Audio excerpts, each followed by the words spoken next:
Vamos a dar comienzo a la segunda jornada de este primer Congreso de Inmigración Italiana a la Argentina. Los que estuvieron ayer pudieron disfrutar de interesantísimas ponencias y no dudamos que hoy va a ser de la misma forma. La primera expositora es la señora Ida De Vincenzo.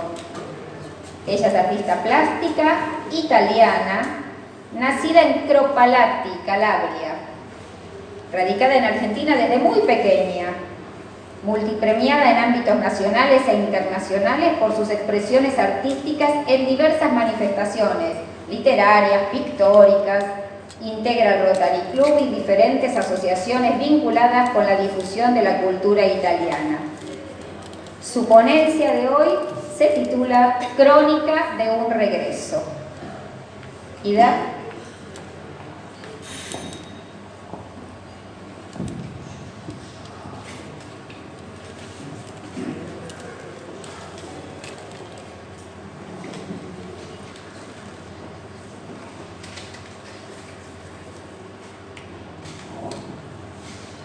Buenas tardes. Buenas tardes. Agradezco a la institución Antonio Ferraiolo, que hace aproximadamente 15 años llamó a mi marido por teléfono y nos invitó a integrarnos a la Calabresa. A Catalina Ferraiolo, Karina Giuliano y a todos sus colaboradores por darme la oportunidad de exponer y que siento su aprecio.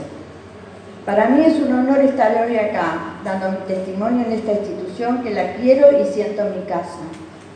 Con Eduardo nos conocimos en la escuela secundaria, estudiábamos de noche, nos casamos y formamos nuestra propia familia. Tenemos 2 hijos, Pablo y Andrea, y 4 nietos, Franco, Agustín, Ciro, Iván y mi yerno Carlos, que es otro hijo más. Siento que el universo dio luz y me premió con una hermosa familia. Es el apoyo más incondicional que el universo nos ha colocado. Son nuestro pilar para aprender y desarrollarnos durante toda nuestra vida. Crónica de un regreso. Lo que hace que esta historia sea interesante es que se ha convertido en un estándar, una historia que te impacta, no por ser única, sino porque muchos la viven, pero no de igual manera. Luz en la oscuridad, luminosa oscuridad, porque en la partida dejamos un trozo de nosotros, comenzamos a escribir una nueva historia familiar, una nueva participación en la vida de las ciudades. Raíces. En un determinado momento de mi vida, las raíces me llamaron. No me pregunten cómo, lo sentí. Quizás hay un lazo que une los destinos. Al cumplir 50 años, mi marido me regaló el viaje a Italia para que me reencuentre con mis afectos. De alguna manera, él intuía que no me sentía completa, tenía que volver a pisar el suelo donde nací.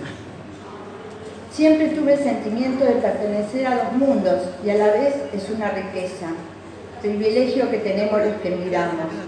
Más allá del espacio y del tiempo, más allá de los recuerdos, es un lazo que une corazones y que hace sentir que todo se puede.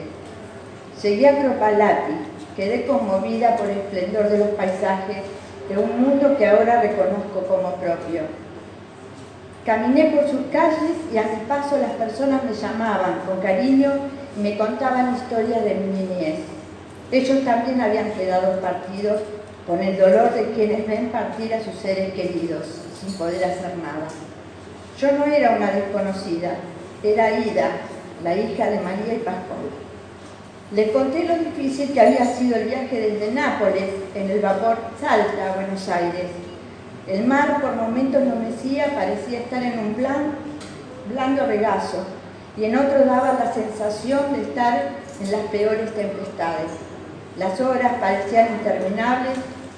Mis hermanos me dijeron que ya lloré casi todo el viaje. Mi tía Lucrecia agradeció mucho que les contara que en la Argentina mi papá y mi mamá fueron bendecidos con el cariño de muchas personas y saber que cuando fallecieron los 2 tuvieron un cortejo muy largo para acompañarlo hasta su última morada. Me relataron que mi mamá sufrió las consecuencias de la Primera Guerra Mundial y a causa de esa tragedia se quedó sin papá. Tuvo una infancia difícil, caminaba kilómetros, lavaba la ropa en el río, cosechaba aceitunas, eran agotadoras las jornadas de trabajo. Mi papá, en la Segunda Guerra Mundial, fue llamado a combatir. Nadie se podía negar al llamado de la nación, lo cual años después, por momentos, lo sumergía en una zona oscura de sentimientos encontrados. Estuvo varios años prisionero, evitaba hablar sobre el tema. Decía que eran cosas muy tristes, siempre repetía, mejor olvidar. Mi papá fue un héroe, recibió la orden al mérito de guerra, que acá lo traje, porque me siento muy orgullosa de eso, ¿no es cierto? Cuando mi papá se ponía a escribir a su familia, les contaba lo bueno que era vivir acá, pero en esos momentos en sus ojos había una gran tristeza. Volvían a él recuerdos lejanos, cosas sobre las montañas, las costumbres milenarias, las leyendas. Estaba acostumbrado a las dificultades de la vida, pero se defendía de lo irremediable idealizando. Cuando le faltaban pocas líneas para terminarla, me llamaba, vieni, para que le escriba algo a las tías. Pero en aquella época yo era muy chica y no sabía escribir. Entonces él, con mucha paciencia, dibujaba las letras en un papel y yo las copiaba en la carta. Casi siempre eran las mismas palabras, care zie. Cuando terminaba de escribirla, su cara se iluminaba con una gran sonrisa. Era un momento mágico, saber que allá lejos, pasando un gran océano, había personas que nos querían y pensaban en nosotros. Mi lugar. Transité los lugares, las calles tantas veces nombradas donde mi vida había comenzado. Quedé conmovida, besé su suelo, se llenaron mis ojos de lágrimas. Sentí un nuevo aliento, era el llamado de la sangre, pleno de luz. Había encontrado mi punto de partida, mi nido. Parecía que el tiempo no hubiese pasado. Descubrí el dolor de las familias desmembradas. Ellos sufrieron la partida de sus seres queridos. También se habían quedado solos. En ese instante vi que no era una desconocida y en mi pecho se agitó el sentir de mi propia existencia. Yo había dejado firmes huellas que quedaron grabadas en sus corazones. Italia. La tercera vez que visité Cropalati, una noche el síndaco Fabrizio Grillo me llevó a la 1 de la madrugada a caminar por el pueblo todo iluminado. En actitud de agradecimiento me mostró todos los lugares que yo había pintado en mis telas. Es mi segunda casa, como me gusta llamarla, ya que mi corazón está a Italia y Argentina por igual. Hace algunos años un hecho casual me acercó a la pintura. Ella está vinculada con el alma y sin buscarlo se transformó en un grito que surge de lo profundo de mi interior y se plasma en colores y vivencias recuperadas. Muchas gracias por dejarme compartir esto y les tengo que decir también que esta imagen que yo llevo en mi pecho, esta imagen, ellos la usaron muchos años como escudo cívico en el pueblo donde yo nací y me nombraron ciudadana ilustre de Cropalati, embajadora de la cultura calabresa en el mundo, que ahí traje los diplomas. Muchas gracias a todos por escucharme.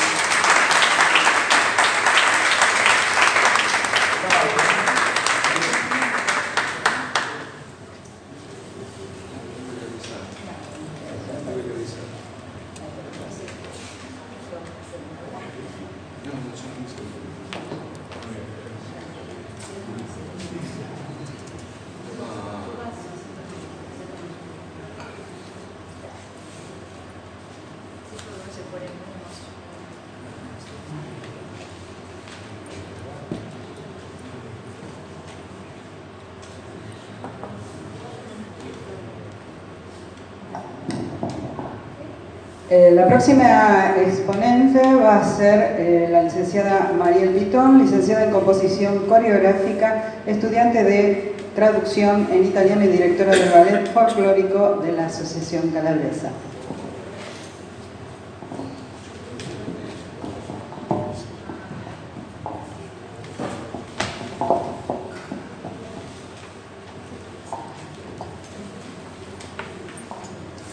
Bene, buongiorno a tutti, buonasera, come state? Bene, parliamo un po' in italiano così. Benissimo. Bene, innanzitutto voglio ringraziare all'Associazione Calabrese per questo spazio, a la Secretaría de Profesionales por la creación de este Congreso Internacional de la Inmigración Italiana acá en Argentina, y comentarles que un poco la ponencia y lo que voy a presentar en el día de hoy tiene que ver con unas reflexiones que saqué de una maestría que hice el año pasado. Estoy llevando a cabo mi trabajo final de graduación sobre la gestión y la organización del turismo de las raíces. Antes de llegar a esa conclusión sobre el turismo de las raíces, me gustaría comentarles, bueno, el título de la ponencia es el antes y el después del turista de las raíces. Pero ¿quién es el turista de las raíces?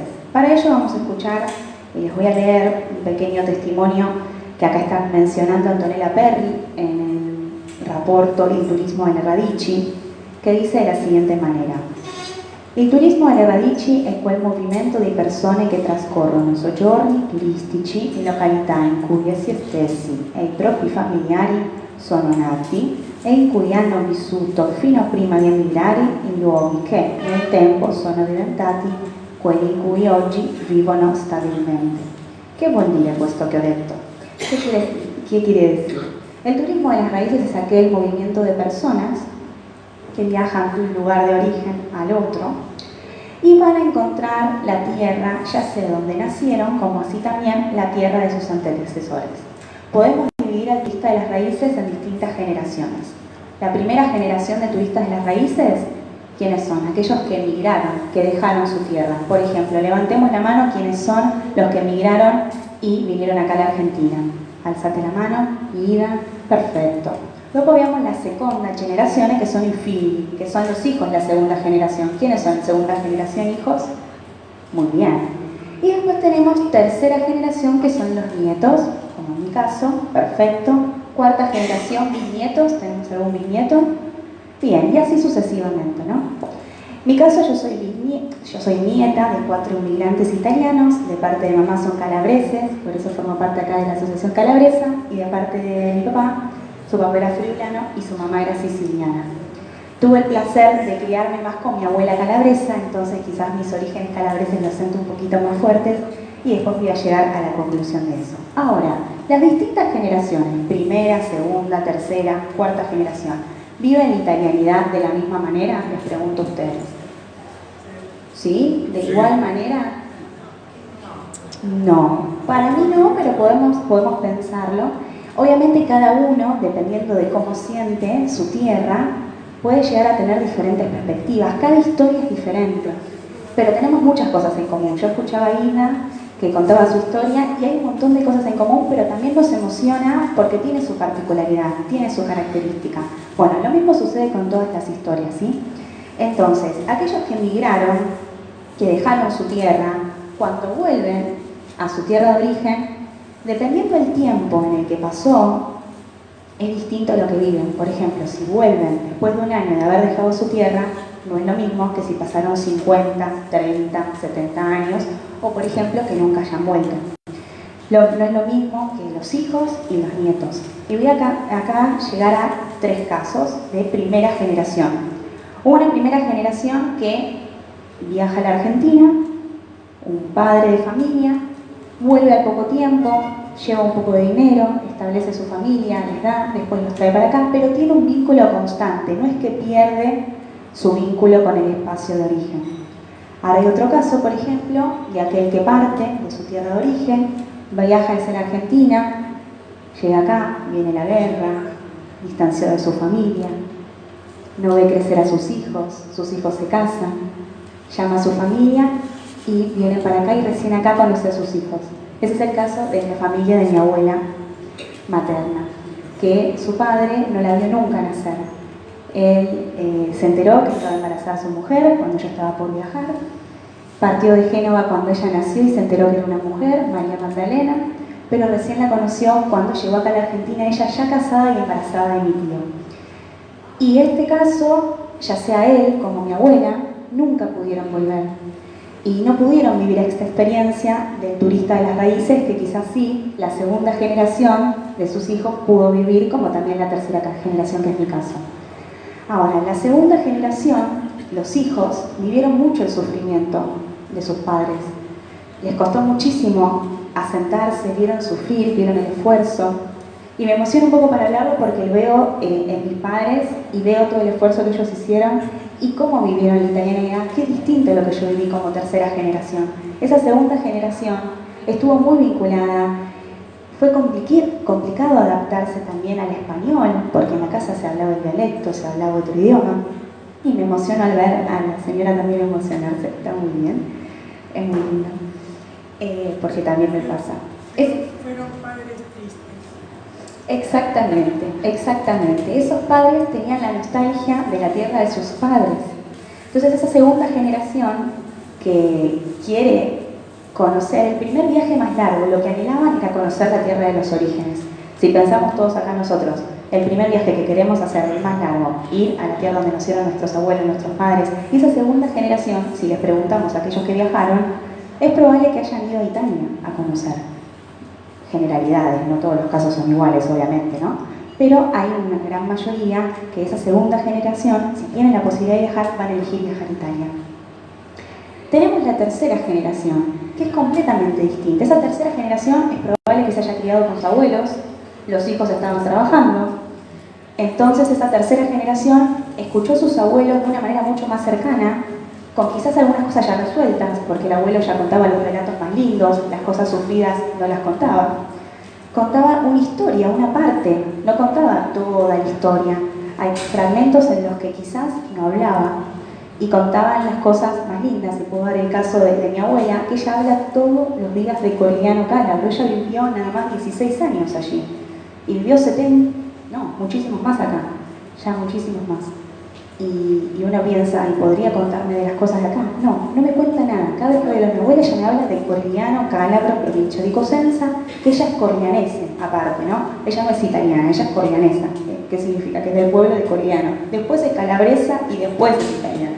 Pero primero es el pueblo. Esto habla también del campanilismo y el arraigo que tienen los inmigrantes de la tierra, del lugar. No tenían esta idea de la unidad de Italia y tampoco de los regionalismos.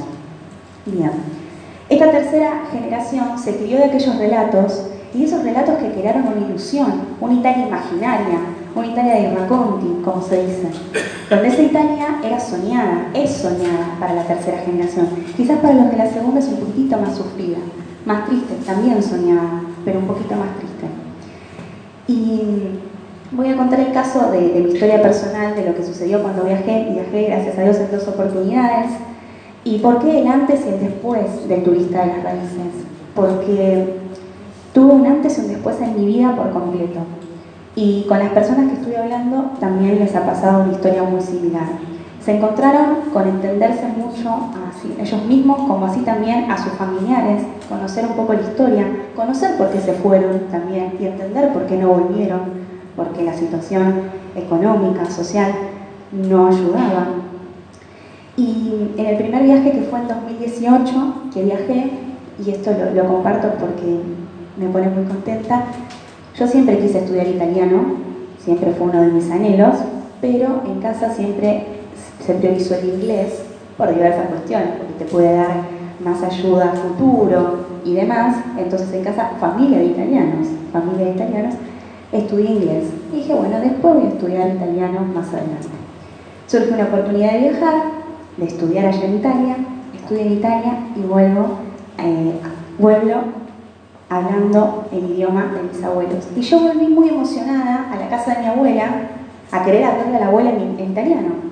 Pero mi abuela no hablaba en italiano, mi abuela hablaba en dialecto coriglianese. Y me encontré con una barrera de decir, yo estaba contenta, emocionada, que estaba hablando en italiano y que estaba hablando, en teoría, el idioma de mi abuela, y al fin y al cabo ella tampoco me entendía. Yo pensé que ella me llegaba a entender, pensé que sí me podía entender.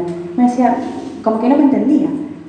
Obviamente sí me entendía, pero era distinto. Y me decía, pero bueno, fue ahí un choque y ahí entendí la diferencia que hay en de distintos pueblos, de distintos dialectos. Y voy a hacer un paréntesis con respecto a la actividad que desarrollo acá en la asociación, que lo mismo sucede con la tarantela. Yo soy la directora del grupo folclórico acá en la institución. Y las tarantelas es lo mismo, cada pueblo, como el dialecto, tiene su característica particular. tiene sus danzas, así que también es un paralelismo muy similar que lo que sucede también con lo que tiene que ver con el idioma. 5 minutos, perfecto, ya estamos terminando. Y quería contar también un caso que me comentaron hace poco de un inmigrante que volvió, pasaron más o menos 20 años, y volvió a su tierra de origen después de muchos años. Y él se encontró, quizás distinto a lo que relataba Ida anteriormente, se encontró con un pueblo completamente distinto, en donde estaba asfaltada la tierra, en los caminos, y él caminaba y esquivaba lo que él recordaba, la memoria del cuerpo, la memoria corporal. Y él tenía la idea, decía, no, esta no es mi casa. No se encontró, no se halló, no quiso nunca más volver. Entonces quizás uno dice, sí, uno va a Italia y quiere volver todos los años. No, fue un choque muy fuerte haberse encontrado con otra realidad. Él tenía una idea de su pueblo muy diferente a la que se encontró cuando viajó y nunca decidió volver. En cambio, por ejemplo, mi abuela quizás tenía la posibilidad económica en un momento de viajar, pero nunca lo pensaron. Nunca lo pensaron porque priorizaban otras cosas, priorizaban la casa. Cuento la historia de mi abuela, que es más o menos lo que les compartí ahora, pero a su vez la de mi nonno. Mi nonno tiene una historia muy familiar, muy similar a la de mi nonna, en donde su padre se va cuando él era muy chico y pierde completamente contacto de su padre.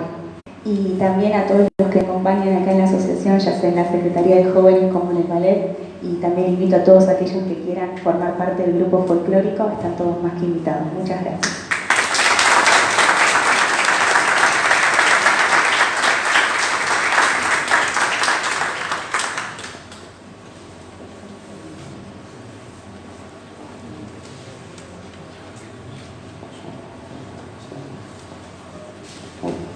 La próxima expositora, la licenciada María Teresa Strafache, es licenciada en Ciencias de la Educación, profesora de Matemáticas, es la secretaria de la institución, y su ponencia se titula En busca de nuestros sueños.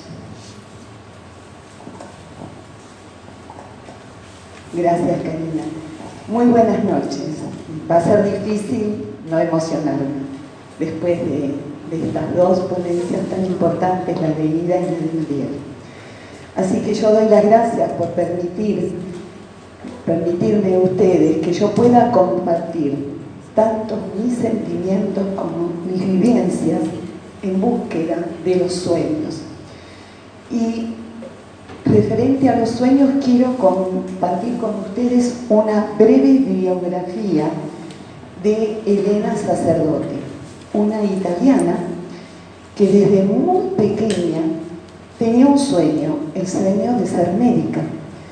Ella nació en el 1910, imagínense en esa época lo difícil que era poder ingresar y estudiar, ingresar en la facultad.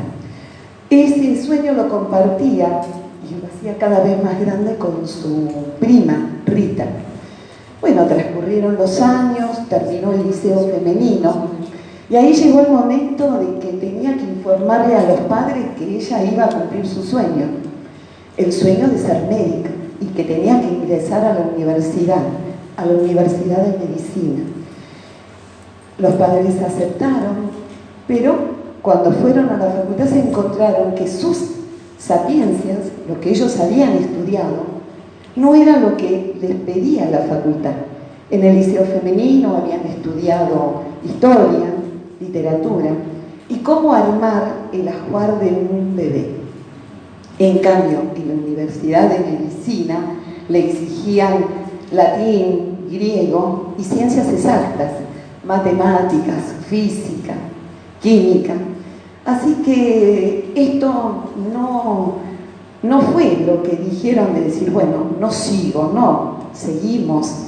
¿Y qué podemos hacer para llegar a tiempo y en forma a dar el examen del ingreso? Decidieron estudiar 12 horas diarias durante 8 meses. Un esfuerzo que triunfaron, pudieron ingresar en la Facultad de Medicina. Una vez siendo alumnas de la facultad, sufrieron mucha discriminación, muchísima, Por supuesto, eran alumnos en el año que ellas ingresaron eran 300 y solamente 7 eran mujeres, un 2%. Pero su sueño era mucho más fuerte que todas las adversidades y siguieron, se recibieron de médicas con una excelente nota. Y llegó el momento de que, bueno, conoció a Mauricio, se casó, tuvo una hija y ahí decidieron viajar, es decir, viajaron a Roma donde tenían un lindo departamento. Pero la vida decidió que tuvieron una adversidad, tuvieron que emigrar a los 3 años hacia la Argentina.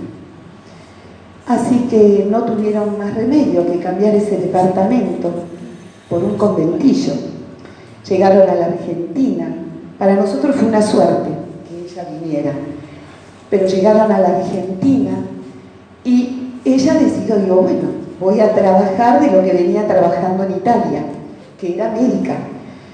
Y no le reconocieron ningún título de los que ella había estudiado en Italia, pero su afán de seguir toda su carrera era mucho más fuerte, así que fue a la Facultad de Medicina y pidió, aunque sea investigar. ¿Y saben lo que le dieron? Le dieron el depósito donde guardaban todos los elementos cuando se rompieran y le dieron ese lugar. Entonces, ¿saben qué hizo? Cuidaba que los alumnos y los profesores no le rompieran el poder del ahorro, el poder del cuidado. Si yo quiero que vayan, porque para mí fue esto muy fuerte y después les explico por qué. Así que ella siguió sus investigaciones y bueno, la vida transcurrió. Acá comenzó la pandemia de la polio, pero como ella era una gran investigadora, vio que en otras partes del mundo había una vacuna, la Salk, que podía salvar vidas, pero estaba en una etapa experimental, solamente los monos y algunos voluntarios. ¿Qué decidió, mujer fuerte? Vacunarse, no solo ella, porque a ese momento ya tenía 3 hijos, vacunarse adelante del pueblo, adelante de la población, para que la población se convenciera que eso servía. Y bueno, así Eugenia salvó muchas vidas, muchísimas vidas. Recibió muchos premios, pero yo quiero rescatar uno, que es que la nombraron ciudadana ilustre. Es decir, una pasajera ilustre de una línea de colectivo, que era la que ella tomaba todos los días para ir a la facultad. La línea 80, la de acá. Esto a mí me movilizó, porque uno conoce muchas historias, pero para mí esto fue un puntapié muy importante en mi vida personal, porque la historia de Eugenia es la historia de muchas de las mujeres emigrantes, de muchas madres nuestras, que el sueño, por supuesto, no era tal vez ser médicas. El simple sueño de ella era algo muy grande: ser mamás, ser esposa, tener un hogar, tener una familia. Y eso lo lograron con todo lo que tuvo que pasar Eugenia, con esfuerzo, con trabajo, con discriminación, con luchar, con vencer todas las adversidades. Siendo una médica no había sido reconocida acá sus estudios. Y bueno, cuántas de nuestras madres no fue reconocido todo lo que ellas eran, pero siguieron adelante, apostaron a estar al lado de ese hombre que habían jurado amor eterno, de tener una familia. Y a mí, esto para mí fue muy fuerte, y llegué por casualidades de la vida, bueno, no hay casualidades, sino la vida me llevó a conocer distintas historias de mujeres inmigrantes. La mía la conocieron hace un ratito, de mi madre, pero de otras que tuvieron exactamente lo mismo, pero cumplieron su sueño, lucharon, no abandonaron, siguieron. Y hoy, tal vez esas mujeres, que tal vez la familia la perdieron o tal vez no la pudieron formar, están acá siguiendo y buscando esa familia que tal vez la vida les quitó o no se las dio, pero siguen acá en estas asociaciones a las cuales nosotros tenemos que defender muchísimo, porque este es el espacio de las mujeres y de los hombres y de nuestros hijos. Y esto en mí no solo me hizo reflexionar, sino reconocí mi historia, la historia de hoy y la historia de acá dentro mío, la historia que heredé de mis familiares, esa historia tan profunda que me hizo conocerme y saber cómo soy, por qué soy y cuál es mi objetivo en la vida y cuál es mi legado, cuál es mi fin. Porque a veces uno no entiende por qué trabaja tanto, por qué tiene tanto poder de ahorro, por qué decide, en lugar de tomarse, no sé, de tomarse descansos, de viajar y demás, sigue trabajando. Yo no digo que está bien o está mal, somos distintas y yo me incluyo como mujer inmigrante, como heredera de toda esa pasión y todo ese sueño que las mujeres pudieron lograr, por supuesto, junto con los hombres. Así que yo, por supuesto, honro a mi mamá, una bella, pero bella mujer italiana, esa Tana fuerte que hoy me sigue dando fuerza para seguir viviendo, aquella que siempre te dice, ya va a pasar, ya va a pasar. Y también tengo que reconocer que tengo una familia con 3 hijos y mis 3 hijos también tienen esa herencia, la herencia del trabajo, del esfuerzo. Esto lo pongo como ejemplo yo, pero acá hay muchas de esas mujeres que compartimos mañanas por teléfono, mañanas que nos dieron realmente vida y que les puedo garantizar que las añoro y por supuesto agradezco a Dios haberlas vivido.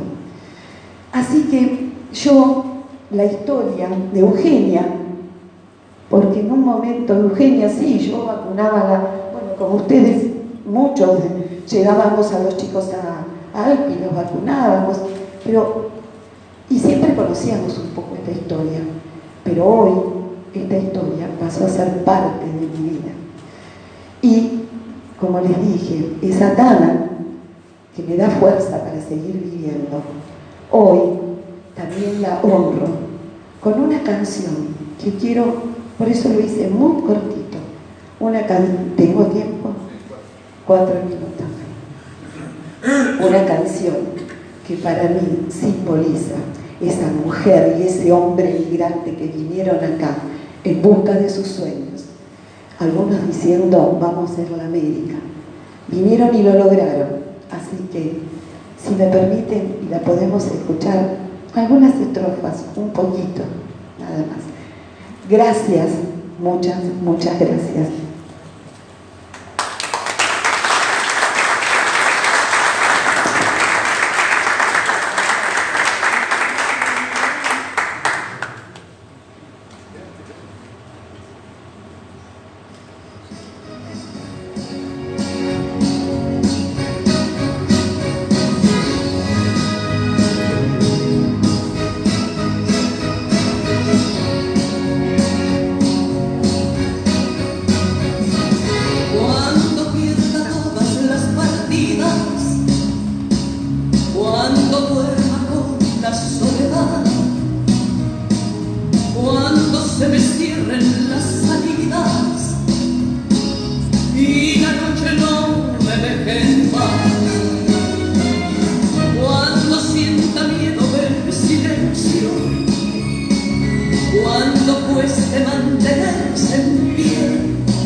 me reuniré y aunque los sueños se me rompan en pedazos, resistiré, resistiré.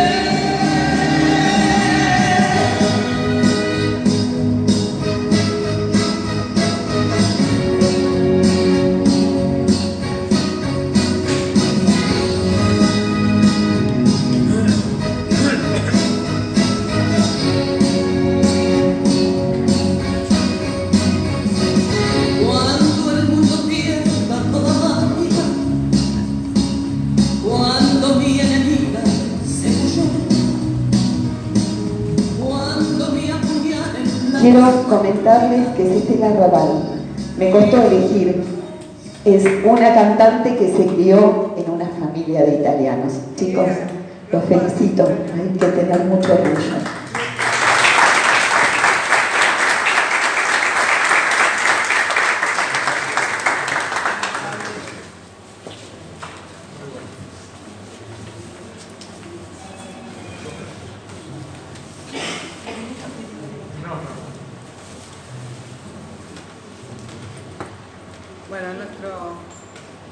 Nuestro próximo expositor es el señor Mario Alcurri, profesor de enseñanza primaria, profesor de historia, magíster en auditoría gubernamental, incursionó en la gastronomía para descubrir la relación de la cocina y la cultura. De allí surgió el libro Sabores Entrañables, que recopila recetas típicas españolas en general y algunas italianas. De allí hoy compartirá su ponencia sobre la italianidad de la baña cauda de la Pampa Gringa Argentina. Buenas tardes, buenas noches, muchas gracias. En realidad, lo primero que tengo que decir es que mis 4 abuelos eran españoles, pero me siento tan como en casa acá, por varias razones. La primera, porque todas las cosas que he escuchado, de esas historias de vida tan vitales, de inmigrantes, se repite tanto con relación a la colectividad italiana como con la colectividad española fundamentalmente. A mí también me ocurrió esto que contaba una de mis predecesoras en el uso de la palabra, del turismo de las raíces, de la ambición y el deseo de volver a la tierra de los abuelos. Esto es fundamental y vital.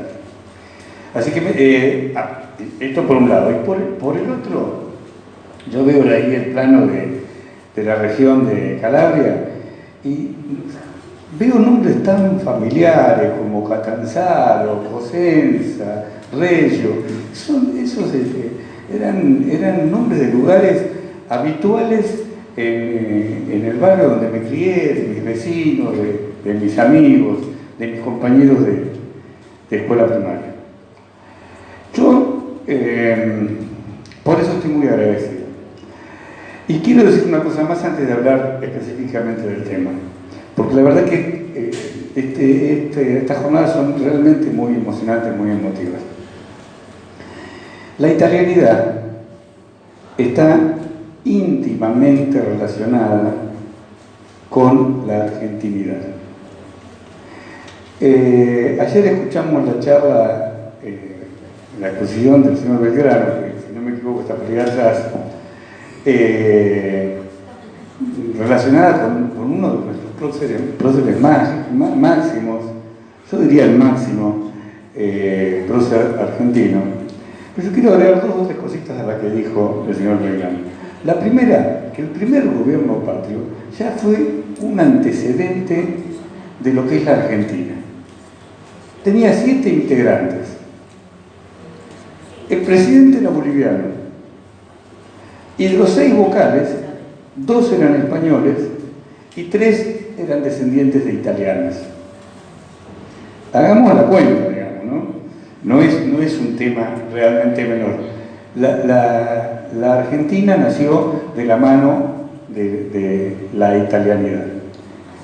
Y una sola cosita más de Manuel Belgrano, soy historiador y no puedo dejar de reconocer las muchas virtudes que tuvo ese gran hombre argentino. El primer economista argentino, abogado, más importante de esos 15 años de guerra.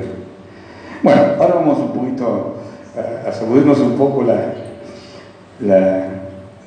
esta cosa emotiva y hablar un poquitito más de cosas racionales. Bueno, la relación de los italianos con la Argentina, porque me pareció que era bueno rescatar esta cosa de la relación de los italianos con los argentinos en general. Voy a decir dos cositas de detalle. El aporte italiano en la cocina argentina es más que evidente y nadie lo puede poner en duda.